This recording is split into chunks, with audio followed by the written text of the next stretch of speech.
One of the first, the first lead that I ever had was a film called Blue Crush, and I was 18 years old. I was 18, thank you. And I really hadn't done much. I had done little parts here and there, but I moved out to LA when I was 18, and just kind of was going on 5 or 6 auditions away with my Thomas guide in LA, like trying to figure it out. And I read this screenplay called Blue Crush and just loved this character, and she thought she was so strong and great. And they said, well, we really like your read, but gosh, I know you just don't really look like a real surfer. And I said, well, what do you mean? I mean, I'm supposed to, like, you know, train and stuff. I mean, I'm not a surfer, I'm an actor, but let me prove it to you. And so I don't know, we're gonna go look at a bunch of surfers and maybe see if they can act. So I thought,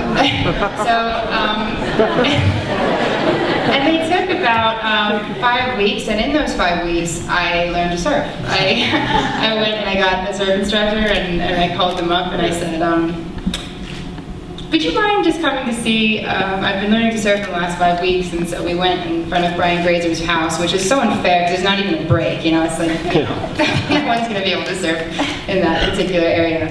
But they hired their own surf instructor, so, you know, they wouldn't be biased, and my surf instructor wouldn't be biased, and they said, what do you think? Do you think she has it? And I was terrible that day, of course, and they said, the surf instructor said, well, you're not going to meet another actress who's more determined, that's for sure. And so if you're going to bet on an actress, I bet on her. And so that's kind of how I ended up getting that job. And I worked really hard, I changed myself physically completely.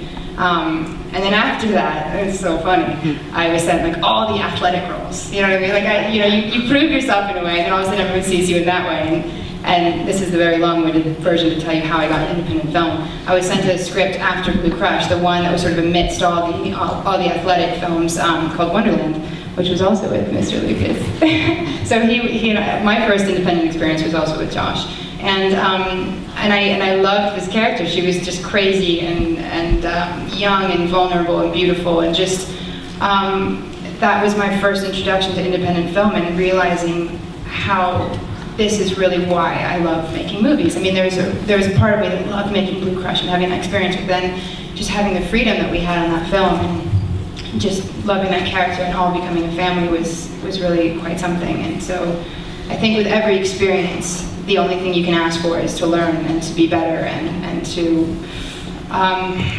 take it into the next one. And with independent cinema, I think you have to survive in order to get through it, because it's so challenging at times, and you have to love it. And I think you learn a hell of a lot on those films. You know.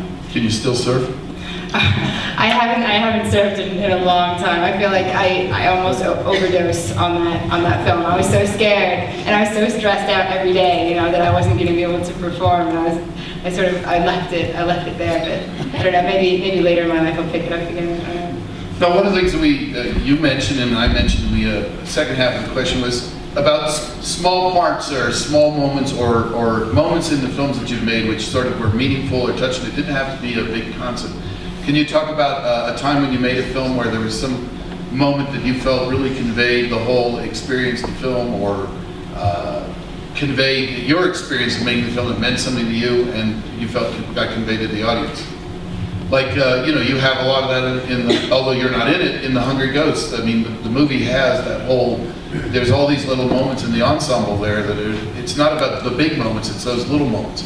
And I know all of you have done films, because I've seen a lot of them, where you've had little moments that really made the movie. Anybody have one that you think of?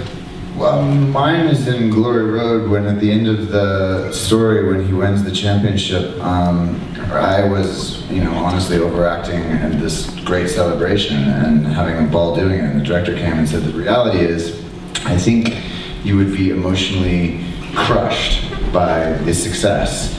And so in that I thought about that for a second, and in that moment, when he wins the championship, he sits down and goes almost numb and quiet. And it, to me, said the truth of that whole character and that whole film, and is my favorite moment of the movie, which shows how it wasn't my moment, it was the director's. One for you, or?